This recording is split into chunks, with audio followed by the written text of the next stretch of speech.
Quand on se marie, on nourrit de grands espoirs pour l'avenir. Veux-tu m'épouser? Oui, Oui? oui, bien sûr que oui. On conçoit le mariage comme l'expression suprême de notre amour et on croit qu'il durera toute la vie. Pourquoi alors ces rêves sincères, pleins de promesses, finissent si souvent en amertume et en divorce? Pourquoi ces vœux perdent-ils leur fraîcheur et deviennent insignifiants? Mais si tu ne voulais pas de ce genre de vie, t'aurais pas dû te marier à un musicien! D'accord, oui, très bien.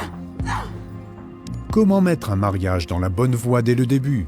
Ou en remettre un d'aplomb lorsque celui-ci s'effondre? Un couple qui se marie se lance dans quelque chose qu'ils ne connaissent que très peu. Même s'ils ont déjà été mariés, ils ont rarement l'impression qu'ils en connaissent plus cette seconde fois que lors de leur premier mariage. Que faut-il donc faire pour que son mariage réussisse? Eh bien, ce serait bien pour commencer de définir ce qu'est un mariage et de voir où cela mène. Peu importe la culture, la religion ou les arrangements constituant un mariage, en essence, un mariage est une relation postulée. Par postuler, on entend une décision que quelque chose est ou sera de telle ou telle façon. Je promets de t'aimer De t'honorer. et de t'honorer. En d'autres termes, un mariage est quelque chose que vous avez tous les deux créé. Oh, je t'adore. Et pour qu'il soit réussi, il faut que vous deux continuiez de le créer. Il nous le faut. Pour quand on aura un petit bébé? D'accord. Les problèmes commencent quand les gens arrêtent de postuler leur mariage. Autrement dit, quand ils arrêtent de le créer. Vous voyez, il y a des gens qui pensent qu'un mariage tiendra sans qu'ils y mettent du leur. Monique, tu peux pas voir que je regarde le match? Il ne tiendra pas. Quand les conjoints cessent de postuler leur mariage, celui-ci cesse d'exister.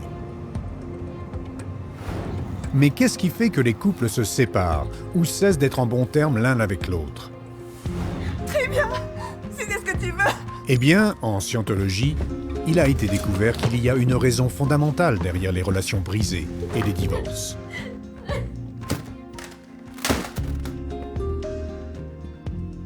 Vous voyez, quand des gens se mettent ensemble et forment un groupe, ils passent certains accords. Oh, regarde ces montres! Qu'ils aient parlé de ces accords ou pas. On peut rentrer juste pour voir? À quoi bon? Ça coûte vraiment très cher. Ces accords ont à voir avec ce qui est bien de faire ou ce qui ne l'est pas. C'est très joli. Ce qui est bien ou mal. Comment le groupe devrait fonctionner. Quoi?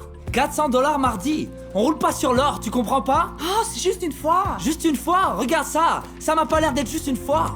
Oh mon Dieu. Ce sont les codes moraux du groupe. Je ne le referai pas. En tant que tel, ils favorisent le bon fonctionnement du groupe et l'harmonie qui y règne. Les problèmes commencent quand une personne enfreint ces accords. Je vais tout prendre. Super. Merci. Je peux le mettre? Oh, c'est super beau. C'est magnifique. Je vais le prendre. En scientologie, cela s'appelle un overt. Voilà. Un overt, c'est soit quelque chose que vous avez fait, mais que vous n'auriez pas dû faire, soit quelque chose que vous n'avez pas fait, mais que vous auriez dû faire, selon un code moral. Si tu ne voulais pas de ce genre de vie, tu n'aurais pas dû te marier à un musicien! Autrement dit, un overt, c'est quelque chose que vous avez fait à quelqu'un, C'est ta femme? mais que vous ne voudriez pas qu'on vous fasse. Non, Vous avez bien joué ce soir. Quand est-ce que vous repassez? ce mois-ci. Si tu veux, appelle-moi. Cela dit, quand une personne commet un overt contre quelqu'un, elle pense souvent qu'elle ne peut pas le lui dire par peur des conséquences. Salut chérie. Comment ça s'est passé? Le concert était bien? Très bien. Et donc, elle se retient de le dire. Une retenue, c'est un overt que la personne a commis dont elle ne parle pas.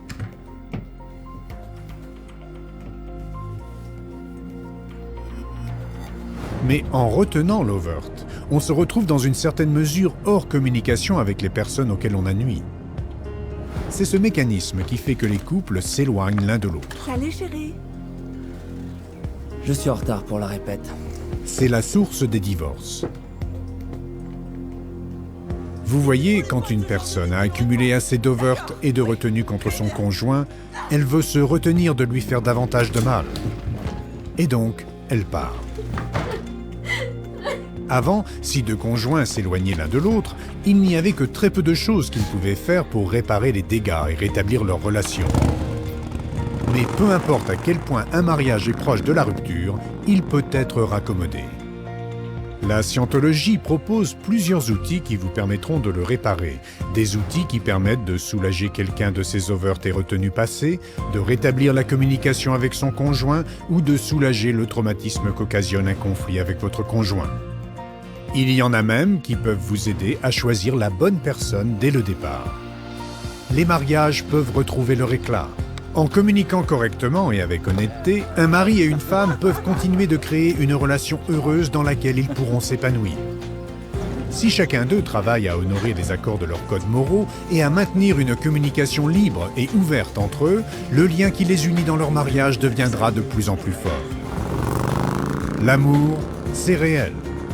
Il peut durer. Et il est possible de faire de votre mariage le rêve que vous avez toujours voulu qu'il soit quand vous avez promis de construire vos vies ensemble. Alors, qu'est-ce qu'on mange? Regarde. Tu l'as trouvé? Ouais. Incroyable.